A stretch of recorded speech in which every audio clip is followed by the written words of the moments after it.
کہ زمانے بھر میں یہ قاعدہ ہے کہ جس کا کھانا اسی کا گانا، تو جن کا ہم کھا رہے ہیں انہی کے پھر گیت ہم گا رہے۔ کائنات ارضی اور سماوی پر سب سے بڑا، سب سے شاندار، سب سے خوبصورت، سب سے ٹھنڈا، سب سے امن والا جو انقلاب ہے وہ میرے نبی پاک نے برپا فرمایا۔ بڑی یہ کم نصیبی ہے کہ مسلمانوں میں فرقے بن گئے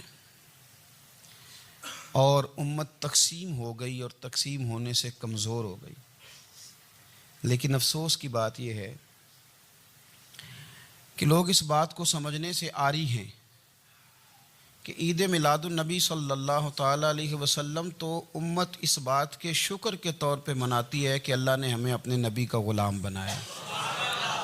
آؤ میں تمہیں مسلم شریف پڑھ کے سناتا ہوں، اور راوی بھی وہ بندہ جو ہر وقت حضور کے قریب رہتے تھے، حضرت انس بن مالک رضی اللہ تعالیٰ۔ آپ فرماتے ہیں مجھے وہ دن بھولتا ہی نہیں، میں بھلا سکتا ہی نہیں جس دن میرے نبی پاک مکے سے ہجرت کر کے مدینہ طیبہ تشریف لائے تھے۔ حضور اس دن کیا ہوا تھا؟ تو حضرت انس بن مالک فرماتے ہیں ساری بیبیاں چھتوں پہ چڑھ گئیں، ساری عورتیں اپنے اپنے کام میں مصروف ہوتی ہیں، کوئی کسی وجہ سے چھت پہ چڑھ جائے تو چڑھ جائے، ساری کٹھی تب بھی چڑھتی ہیں جب گلی میں کچھ اور ہو، جب کوئی انوکھی بات۔ ساری بیبیاں چھتوں پہ چڑھ گئیں، بچے درختوں کے ساتھ چمٹ گئے، اور فرماتے ہیں کہ 70 کے قریب لوگ حضور کی سواری کے آگے تھے اور باقی سینکڑوں کی تعداد سے سواری کے پیچھے تھے، اور فرماتے ہیں یہ الگ منظر تھا۔ اور یہ مسلم شریف میں نعرہ موجود ہے، مسلم شریف میں یہ صحیح مسلم میں موجود ہے کہ جب حضور مدینے آ رہے تھے تو مدینے والے نعرہ لگاتے تھے یا محمدہ یا رسول اللہ، اور چلتے ہوئے لگا رہے تھے یا محمدہ یا رسول اللہ کا وہ نعرہ لگا رہے تھے۔ اور پھر حضرت انس بن مالک فرماتے ہیں یہ دو منظر یہ تھے، ایک تیسرا منظر بھی تھا۔ مدینہ شریف کے اندر کچھ قبیلے تھے، آج بھی ایسا ہونا نہیں چاہیے، یہ اسلام نہ صرف اس کو ناپسند کرتا ہے بلکہ اس کی تردید کرتا ہے۔ چھوٹی برادری بڑی برادری آج بھی تقسیم ہے، نہیں ہونی چاہیے۔ عرب کے اندر بھی تقسیم تھی، کچھ قبیلوں کو چھوٹا جانتے تھے، کچھ کو بڑا جانتے تھے۔ ایک قبیلہ تھا بڑا قبیلہ، بنو نجار کا، چودھریوں کا قبیلہ، سیٹھوں نوابوں کا قبیلہ، بڑے لوگوں کا قبیلہ۔ اس قبیلے کی بیٹیاں ایک کونے میں دف لے کے بیٹھ گئیں۔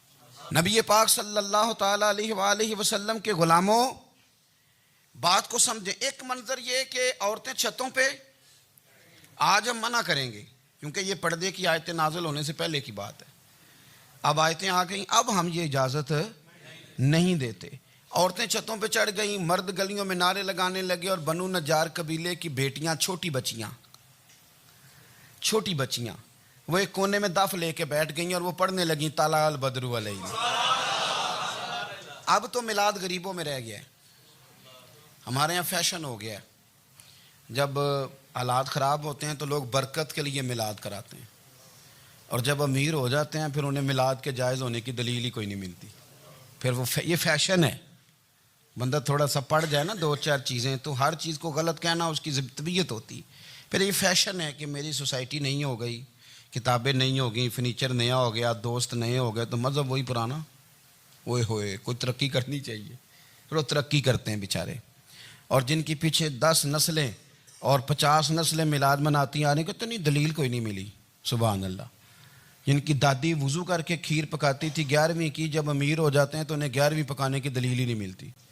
اب آپ امیر ہو گئے میرے بھائی، آپ کا فیشن ہے، یہ طبیعت کا حصہ ہے۔ آپ چاہتے ہیں کہ میں وہ کام کروں جو درویش لوگ، سادے لوگ نہیں کرتے۔ تم اپنے معاملات کو بچانے کے لیے نعرے لگاؤ تو تمہارے پاس ساری دلیلیں ہیں، لیکن یہ تمہارا نصیبہ ہے کہ تم جھوٹوں کے نعرے لگاتے ہو، لیکن یہ غریبوں کا نصیبہ ہے کہ میلاد والے رسول کا نعرہ لگاتے۔ یہ غریب کا حصہ ہے۔ لیکن وہ بنو نجار کی بچیاں غریب نہیں، امیر گھرانے سے تھیں۔ انہوں نے جو بات کی اس کو حفیظ جلندری نے لکھا۔ مرحوم کہنے لگے کہ وہ ننھی بچیاں، چھوٹی بچیاں تھیں، کہتے وہ ننھی بچیاں وہاں بیٹھ کر دف بجاتی تھیں اور رسول پاک کی جانب اشارے کر کے گاتی تھیں، اور لوگوں سے کہتی تھیں کہ یہ کو ہمارا پیشہ نہیں دف بجانا، ہم تو چودھریوں کی بیٹیاں ہیں، ہم تو بڑے خاندان سے ہیں۔